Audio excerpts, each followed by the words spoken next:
Israel-Hamas war. The ongoing war between Israeli forces and Hamas militants is only escalating. Israel armored fighting vehicles and tracked artillery are moving towards Gaza. This comes in the backdrop of imminent speculation that Israel military is preparing ground assault on Hamas terrorists. Israeli fighter jets hit 12 high-rise buildings in Gaza where Hamas military infrastructure was operational. According to the IDF, the 12 buildings were ambushed by the fighter jets in just 1 minute.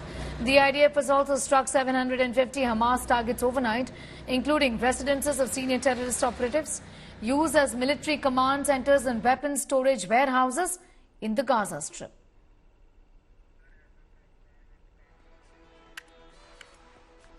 Massive Israeli armor movement in southern Israel.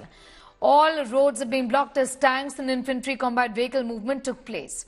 India Today's Gaurav Sawant is right there and he sent us a report from ground zero near the Israel-Gaza border as Israel decimates 750 Hamas military strongholds. The India Today team right now is at the front lines of this conflict. These are the powerful Markava tanks of the Israeli army, and these tanks have now been mobilized. We are right at the front lines. Watch around me as the howitzers, the tanks and the infantry combat vehicles of the Israeli army are all slowly getting mobilized, and all of it is happening right here with the flag of the Israeli army being forward and prepared. The mobilization has already taken place and the forces are now moving forward.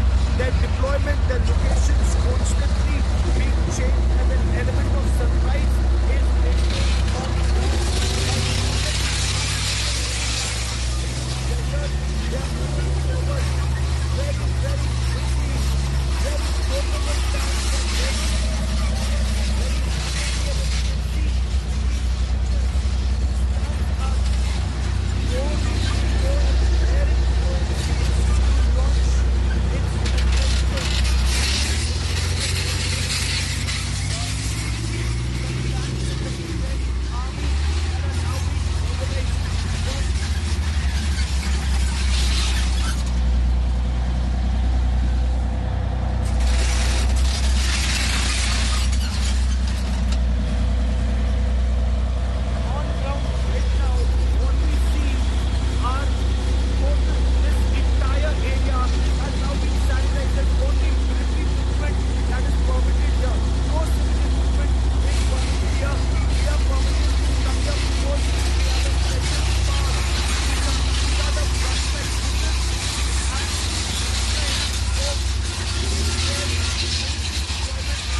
anytime now, the moment those instructions are given, Israeli forces will move in. India Today is right at the front lines of this battle in West Asia, getting you the latest reports.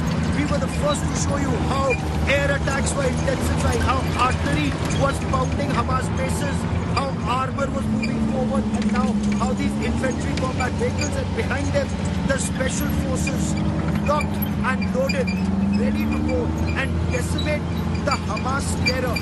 Israel's Prime Minister Benjamin Netanyahu and the army chief, they've both been very clear. This country is on the same page with one objective. That one objective is to completely decimate the Hamas and ensure that Gaza Strip can never be used to launch terror attacks on this part of Israel. The southernmost part of Israel remains most vulnerable. But despite all this movement, despite the air attacks and the artillery pounding, ground troops will have to go in, because even now Hamas retains the capacity to strike. Rocket attacks have been happening inside Israel. Even yesterday, till very late at night, we were near Sridot and rocket attacks were happening, though the Iron Dome was able to interdict and destroy most of the incoming rockets in the sky itself. But a couple of rockets did fall, one close to a hospital, one on the road harmlessly, but at the same time the threat of rocket attacks still remains.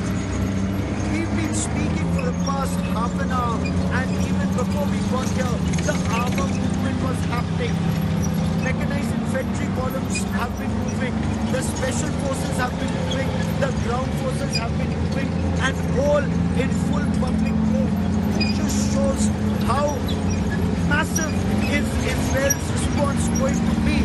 One of the officers we spoke to told us that this is the fastest ever mobilization in the history of Israel, with 300,000 soldiers, with 3 lakh soldiers being mobilized in a couple of days, battle ready, locked and loaded and ready to go. That's exactly what Israel intends to do.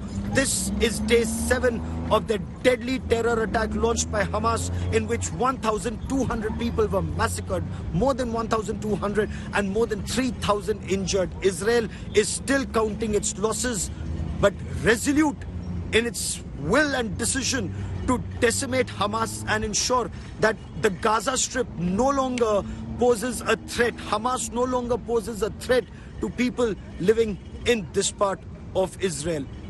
Gaurav Sawant in southern Israel for India Today.